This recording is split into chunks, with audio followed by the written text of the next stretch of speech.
backward and did something even more bizarre. He whipped the shinai back and forth, then attempted to place it over his back. The next moment, he froze, then scratched the outside of his helmet.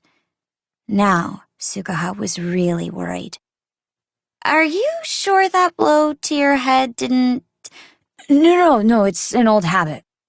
He slumped down to his knees and began untying his guards.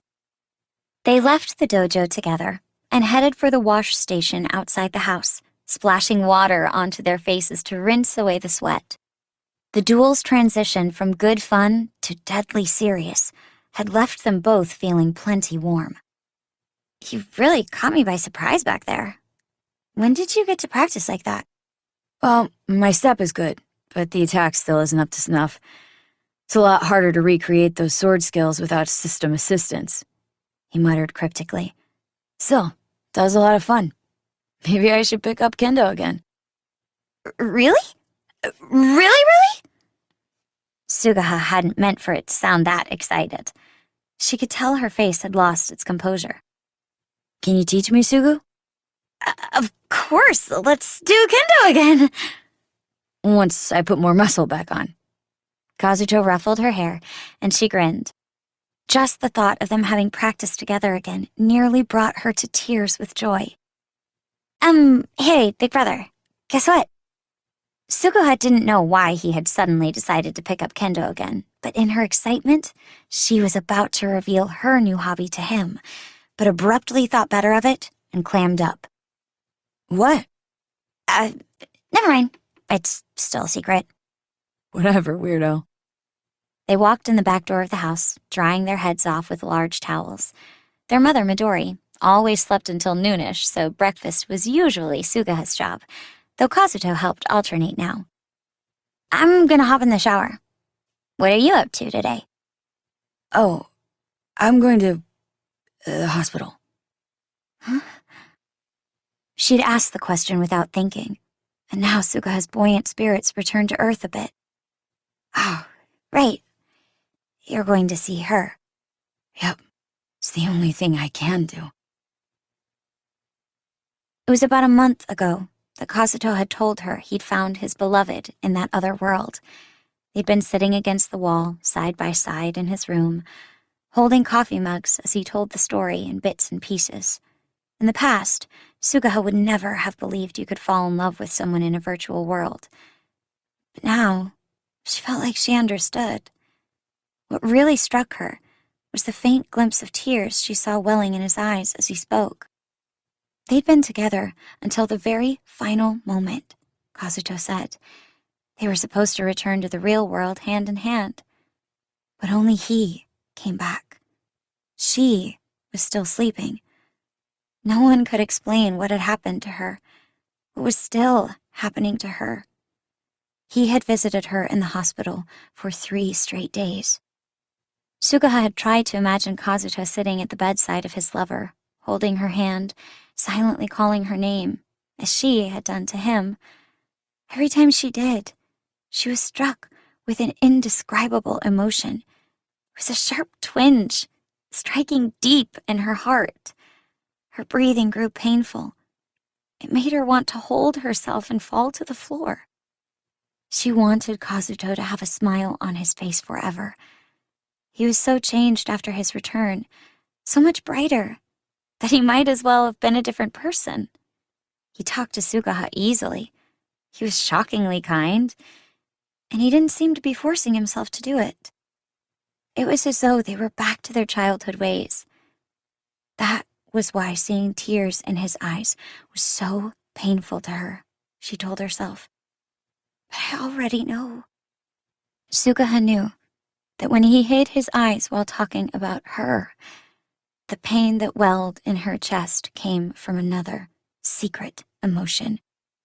She silently called out to him as she watched him drinking his cup of milk in the kitchen. "Big brother, I know the truth." Sugaha still wasn't sure what had changed when he went from brother to cousin. But she did know one thing, something she'd never considered before, but which now perpetually twinkled inside of her secretly.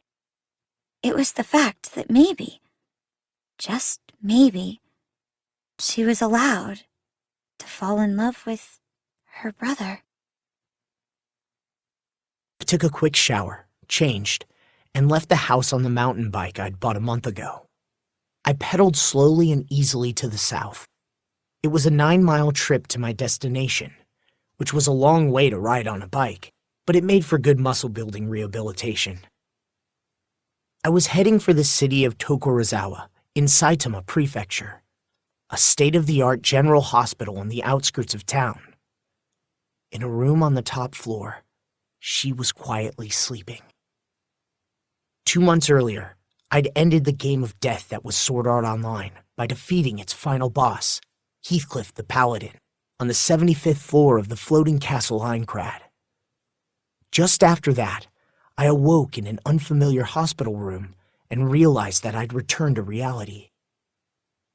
But she, my game partner, the woman I loved more than any other, Asuna the Flash, did not come with me. It didn't take long to look up her actual location. After waking in that Tokyo hospital room, I wandered the halls on uncertain legs until the nurses spotted me. In less than an hour, a man in a suit rushed in to see me. He claimed to be from the Ministry of Internal Affairs, SAO Incident Office.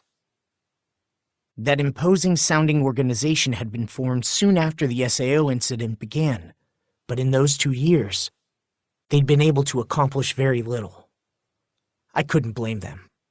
One wrong move attempting to interfere with the server and undo the mastermind Akihiko Kayaba's program protection, and 10,000 minds could have been boiled in an instant.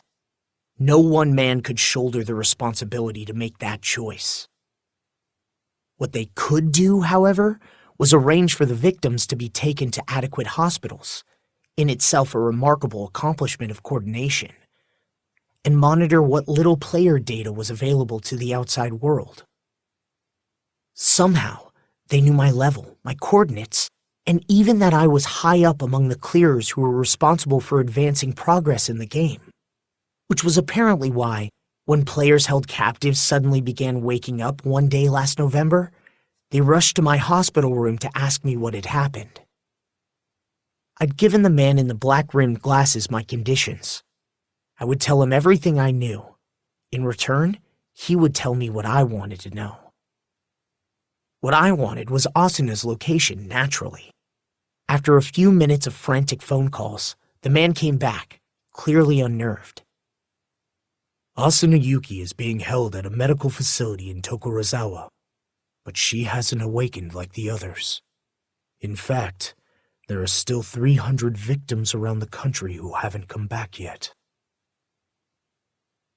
At the very beginning, simple server lag was the hypothesis, given the enormity of the process that had transpired within the game. But as the hours and days went on, no update came on the condition of Asuna and the 300 like her. The public was electrified, speculating that Akihiko Kayaba's plot still continued. But I couldn't agree. I'd been there in that world of endless sunset as Einkrad collapsed behind us. I talked to him for a few brief minutes, and I recalled the lucidity in his gaze. Kayaba said that he would release all of the surviving players. At that late hour, he had no reason to lie about it. I took him at his word, that he was prepared to move on from that world and wipe everything clean. But whether through an unforeseen accident or someone else's design, the main SAO server was not reformatted entirely. It was still an impenetrable black box, working away. In the same way, Asuna's nerve gear still held her spirit prisoner, attached to that server. There was no way for me to know what was going on in there. If only, one more time, I could return to that world. Suguha would be furious if she knew, but one time, I left a note, went into my room, and put my nerve gear back on. I tried loading up the Sword Art Online client, but before my eyes appeared only a simple error message, unable to connect to server. So, As soon as my physical rehab was finished and I was able to get around again, I started visiting Asuna's hospital room as regularly as I could. The time I spent with her was always painful. Knowing that someone so important to me was spirited away by something cruel and unfeeling left my soul wounded. I could feel it oozing blood. But there was nothing else I could do. As I am now, powerless and minuscule, I was helpless. After 40 minutes of slow, measured pedaling, I turned off the major thoroughfare and onto a smaller road, which wound its way up some hills until a massive building came into view. It was a high-tech medical facility, operated by a private corporation. I waved at the now familiar security guard as I passed through the front gate, then parked my bicycle in a corner of the large lot. I got my guest pass from the luxurious first-floor lobby that looked more hotel than hospital, and clipped it to my shirt pocket as I strode into the elevator. The doors opened smoothly just a few seconds later, on the 18th and highest floor. An empty hallway continued south. This floor was largely reserved for long-term patients, so it was rare to pass anyone in the halls. Eventually, I reached the end, and a pale green door came into view. There was a dully glowing nameplate on the wall next to the door. Yuki Asuna. Beneath the name, a single slot. I took the pass off my chest and slid it through the reader. A chime sounded, and the door automatically retracted. One step inside, and I was surrounded by the cool scent of flowers. Despite the midwinter season, the room was positively exploding with real, fresh flowers. Farther inside the spacious room, a curtain was drawn, and I approached it slowly. Please let her be awake in there. I put my hand on the curtain, praying for a miracle. Silently, it parted. It was a state-of-the-art bed designed for full patient care. The surface was a gel material, the same as mine had been. A clean white comforter was glowing softly in the sunlight. She was underneath it, sleeping. The first time I'd visited this place, I was struck by the sudden thought that she might not want me to see her real-life body while she was unconscious. But that concern was completely banished from my mind when I saw how beautiful she looked. Her rich, lustrous chestnut hair was splayed softly across the support cushions. Her skin was so pale, you could nearly see through it, but the hospital's gentle care kept it from having a sickly tinge.